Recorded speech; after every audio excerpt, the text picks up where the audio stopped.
Muito bem, nação. Temos aqui esse corte do programa Sport Center da ESPN Brasil com as últimas informações do nosso Flamengo. E que tristeza, né, cara, essa fratura na clavícula do Arrascaeta, né? Cara, que infelicidade, né? Falar o quê de uma coisa dessa? O cara cai e simplesmente pode ficar fora da Copa do Mundo. O cara que sonha com a Copa do Mundo, o cara que brilha no nosso Flamengo, o cara que é muito ídolo, é muito querido, né? Não só. Tem muitos torcedores rivais, cara, que não tem nada contra o Arrascaeta, porque ele é um cara bom, ele é um cara gentil, generoso, né? É difícil você ver algum rival falando mal do Arrascaeta, né? Fala sim, mas de leve, com um pouquinho de inveja, mas é difícil você ver um cara criticando muito o Arrascaeta, né? É triste, né, galera? É triste, né? Vamos acompanhar aqui esse corte agora do Sport Center da ESPN Brasil com as últimas informações do jogo de ontem. O Flamengo conseguiu um empate fora de casa, um ponto importante, porém voltou para casa com essa fratura do Arrascaeta na bagagem. Que tristeza. Deixa o like para ajudar, se inscreva no canal e ative o sininho. As imagens são da ESPN, link na descrição como créditos. Vamos lá. E tem também o melhor do tênis, mas a gente começa o programa com o Flamengo, hein? Que jogou na Argentina, confronto pesadíssimo contra o Estudiantes. E a gente tá vendo então que o Flamengo até começa melhor, finalizando, até também abrir o placar, Jailson. O Flamengo com uma estrutura diferente, né? A gente falava ontem sobre questão de poupar ou não alguns jogadores. E até citei durante a semana, não foi necessariamente ontem, que o Leonardo Jardim já estava fazendo esse rodízio, né? Colocando um time mais rápido na Libertadores e um time ali um pouco mais cadenciado no Brasileiro. E aí a lesão do Arrascaeta, né? Que fora do... Dói de ver essa queda do Arrascaeta. Dói no coração, no peito. Até a Copa do Mundo, ainda tem a questão do risco ali para a Copa, mas uma lesão ali feia, o Carrascal entra no lugar dele, tentando fazer basicamente a mesma coisa pelo lado esquerdo, principalmente, que era o lado mais forte do Flamengo, novamente com o Samuel Lino em grande noite, ao meu ver.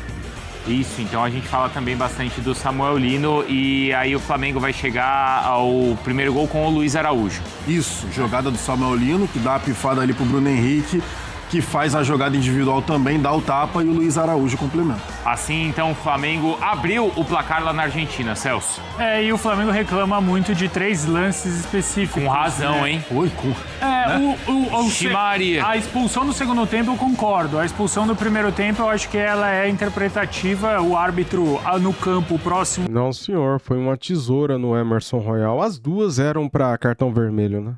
Ao lance, optou por dar só o cartão amarelo e eu concordo que o VAR não tem que entrar nesse tipo de lance, assim como não deveria entrar se fosse cartão vermelho. Agora, dá pra gente falar que o Flamengo sabia já que esse seria o jogo mais difícil da primeira fase, da fase de grupos, e o Flamengo jogou muito bem. Obviamente, jogar muito bem não significa que você não vai sofrer. Em determinado momento o Rossi apareceu, assim como o Muslera apareceu, e não só apareceu como foi o principal nome do jogo, né? Eleito Hero of the Match. A defesa que ele fez na finalização do Bruno Henrique foi para mim aquela que definiu o jogo e para Comembol também aparentemente, mas acho que o Flamengo foi muito bem obrigado. Acho que o saldo é negativo não pelo resultado, não pelas expulsões que poderiam ter acontecido, mas pela lesão do Arrascaeta, né? Isso aí pesa muito. Tem bastante então do Arrascaeta pra gente falar. E no final do jogo também esse empurra-empurra, esse tumulto, aquela experiência, Jailson. Os dois treinadores invadiram o campo, o Leonardo Jardim e o Medina, e os dois tomaram cartão vermelho. Bom, em campo então 1-1, as duas expulsões e claro, aqui no Sport Center a gente ouve tudo. Pra você ver, né, cara, a capacidade do árbitro, né? Ele expulsou os dois treinadores por reclamar. E daí os caras que entraram forte, ele não expulsou. Nem cartão amarelo ele deu pro jogador que entrou forte no segundo tempo, no Bruno Henrique, né? Toda a repercussão do empate. Nós estávamos preparados para este jogo, estávamos preparados até para esta característica um pouco atípica deste tipo de futebol. Eu acho que os nossos jogadores estiveram com uma performance impecável a nível mental. Este resultado, embora não tenha sido aquilo que nós idealizamos no início, mas acaba também por premiar o esforço, a dedicação e a capacidade mental dos nossos jogadores. Nós estamos ali dentro com uma série de jogadores cheios de hematomas, todos parece que vêm de uma guerra e não de um jogo de futebol. E a Conmebol tem que ver como é que os árbitros apitam aqui na Argentina, porque eles apitam de uma forma aqui e fora daqui apitam de outra forma. É uma infelicidade muito grande, não só para nós, porque é um jogador muito importante, mas também para ele em ano de Copa do Mundo. Então sobre o Arrascaeta, vai fazer falta então para o Jardim, são 12 jogos, é o 5º no ranking do time, o 2º em gols, hein? O 4º em assistências, é quem mais finaliza então com a camisa rubro-negra e deste número, né, das 29 e 14 no alvo. O Rodrigo Jufo está com a gente, ele segue na Argentina, segue então em uma semana por lá e vai atualizar para a gente, Jufo, primeiro não só, claro, as informações do jogo, mas também a condição do Arrasca, Jufo. Bom dia, Bruno, Celso, Jailson, todo mundo ligado no Sport Center. Seguimos aqui em La Plata, depois dessa guerra, né, entre o estúdio e Flamengo, a comissão técnica do Flamengo, também os jogadores ficaram muito irritados pela forma que foi conduzida a partida pelo Piero Mazza, o árbitro chileno. Pera aí, galera, deixa eu só mudar a tela.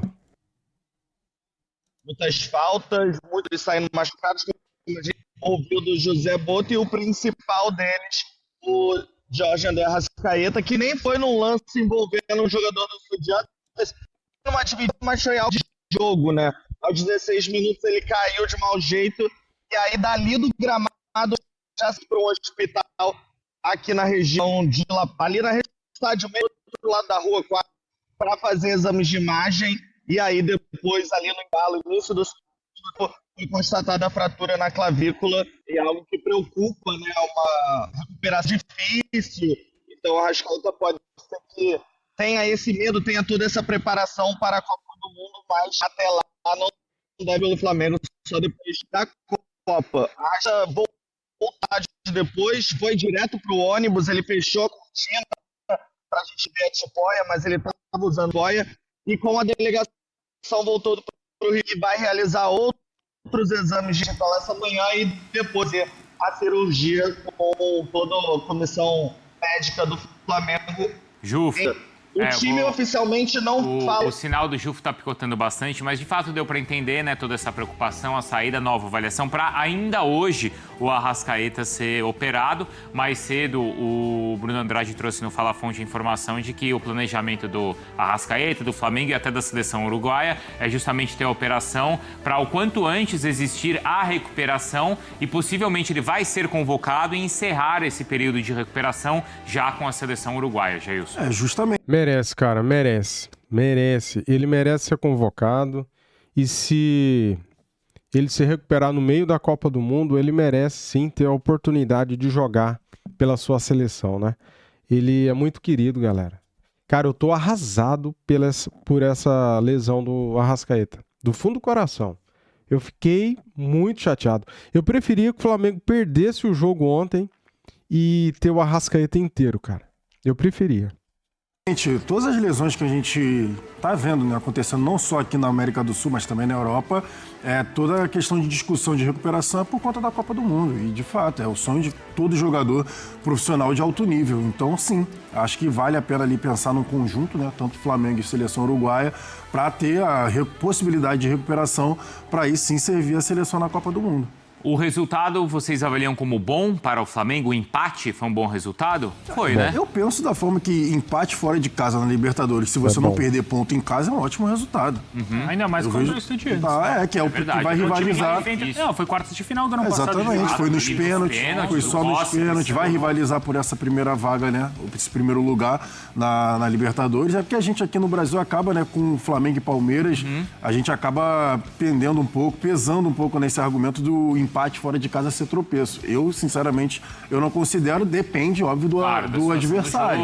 E depende do adversário. Mas, de fato, ontem eu não vejo como um mau resultado. Acho um resultado ok. E aí você tem, mais uma vez, positivo a participação do Lino. Celso. Sim, mais uma vez, funcionando muito bem. Acho que o ataque do Flamengo tem funcionado muito bem. Era uma das preocupações que eu tinha quando o Leonardo Jardim assumiu o Flamengo, que era como o time do Flamengo vai conseguir desenvolver dinâmicas ofensivas suficientes para agradar a torcida do Flamengo. Porque a gente sabe que a torcida do Flamengo é diferente de 90%, para não falar de todas as torcidas, né? 90% para não falar de todas as torcidas do Brasil, que não basta você jogar e vencer, você precisa jogar bem. E eu acho que o Flamengo, eu já venho falando isso algumas semanas no F-Show, aqui mesmo no Sport Center, acho que é difícil a gente ver um técnico que chega e consegue mudar o time da água para o vinho como mudou o Leonardo Jardim. O Flamengo hoje sabe jogar com e sem bola muito bem. O Flamengo sabe sufocar, como sufocou, por exemplo, o Independiente Medellín na Libertadores, mas sabe baixar um pouquinho mais e jogar ontem como jogou, por exemplo, com os Estudiantes de La Plata. Acho que no segundo tempo poderia até ter feito um pouco mais, não sei o que o Jailson pensa a respeito, mas assim, considerando que era um jogo fora de casa, adversário duríssimo, o jogo na intensidade que estava, eu acho absolutamente, um resultado muito bom. Não é nem bom, acho que o resultado é muito bom jogando fora de casa, e eu achei que o Flamengo criou muitas oportunidades para vencer o jogo, fruto, obviamente, dos jogadores, mas também das dinâmicas do Leonardo Jardim. Você entende que poderia ter feito mais no segundo tempo, Jailson? Principalmente na jogada do gol do Estudiante, né? Porque o Flamengo... Nossa, eu lamentei demais, galera. O Bruno Henrique perdeu o gol, né? O goleiro fez a defesa e no rebote o Luiz Araújo chuta em cima do goleiro. Aí, cara, no contra-ataque eles fazem o gol de empate. Nossa, eu fiquei maluco, velho. Que coisa, né, cara? Quem não faz, leva, né? Segue ali nas conexões rapidamente, né? Como o Celso estava levantando. O Bruno Henrique, mais um passe do Lino. O Bruno Henrique chega na cara do gol e ali ele opta pela finalização de perna esquerda. Poderia ter tentado uma chapada com a perna direita, pelo menos, né, daqui do sofazinho, né? Isso, vendo, mas poderia ter optado pela finalização de perna direita. Ele acabou optando pela finalização. O Murilo defende, já liga o contra-ataque, aí o Lino volta correndo para tentar pegar, mas aí já era. Ele tinha acabado de fazer a jogada. E aí o Estudiante consegue fazer o gol de empate. Daqui a pouco, aqui na sequência do Sport Center, tem mais, então, e muito mais sobre o Flamengo. A gente já... O Arrascaeta é tão importante, tão grande, cara, que o jogo ficou até em segundo plano, pelo menos na minha cabeça, né? Porque, assim, eu tô mais preocupado com o Arrascaeta do que com o empate, do que com o jogo de ontem. Porque o Arrascaeta, galera, ele vai desfalcar o Flamengo agora, antes da Copa do Mundo, esquece, né? A gente nem sabe se ele vai poder jogar a Copa do Mundo, né? Temos aqui as informações e eu vou trazer aqui para vocês agora atualizado. Mas só para falar o que eu sinto, tristeza profunda, cara. Uma tristeza, sei lá, meu peito tá chorando, doendo aqui pelo Arrascaeta. Que coisa terrível, né? Como que pode? O cara sonha 4 anos com a Copa do Mundo, vem brilhando no Flamengo e daí, há um mês antes, né, da convocação, de se apresentar à seleção, sofreu uma lesão dessa. Ninguém merece, né? Ninguém merece, cara. Galera, vamos entender aqui o que aconteceu e em quanto tempo ele pode voltar, tá? Vamos lá. Arrascaeta vai passar por cirurgia após fratura na clavícula no Flamengo. Arrascaeta será submetido à cirurgia para a correção da fratura na clavícula direita nesta quinta-feira no Rio de Janeiro. O Uruguai retornou ao Brasil com a delegação após passar por exames em hospital próximo ao estádio no empate em 1-1 ontem, né, pelo jogo, né? A equipe responsável pelo procedimento será formada pelos especialistas Márcio Scheffer e Bruno Tebaldi, além de Fernando Sasaki, chefe do Departamento Médico do Flamengo. O clube ainda não havia batido o martelo, mas divulgou a decisão oficial na madrugada. Com isso, o camisa 10 será desfalque nas próximas semanas. Inicialmente, o Flamengo trabalha com um prazo de 45 dias para o retorno do uruguaio aos gramados. O tempo depende da evolução fisiológica, que é individual de caso para caso. Dói, né? Ver o cara aqui no chão assim, né? Com a mão bem aqui, ó, na clavícula. A lesão coloca em risco a participação de Arrascaeta na Copa do Mundo. O Uruguai estreia no dia 15 de junho contra a Arábia Saudita. No ano passado, em caso semelhante, o meia Montoro do Botafogo fraturou a clavícula durante o Mundial Sub-20. Com isso, a seleção argentina, né? Ele demorou 41 dias para voltar a jogar. Ou seja, galera, é de caso para caso. Pode ser que o Arrascaeta consiga também em 41 dias, em 40, em 45, em 50, a gente não sabe.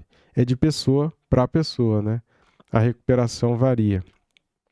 Mas estamos aqui orando por você. Arrascaeta, que Deus te abençoe, te dê força. Nós estamos aqui enviando forças mental para você, tá? Estamos orando aqui e pedindo para que Deus abençoe prontamente a sua recuperação. Você merece estar na Copa do Mundo, cara. É isso aí, valeu? Saudações, galera. Comente aqui o que vocês estão sentindo aí também. Tão triste, né? Tá todo mundo triste.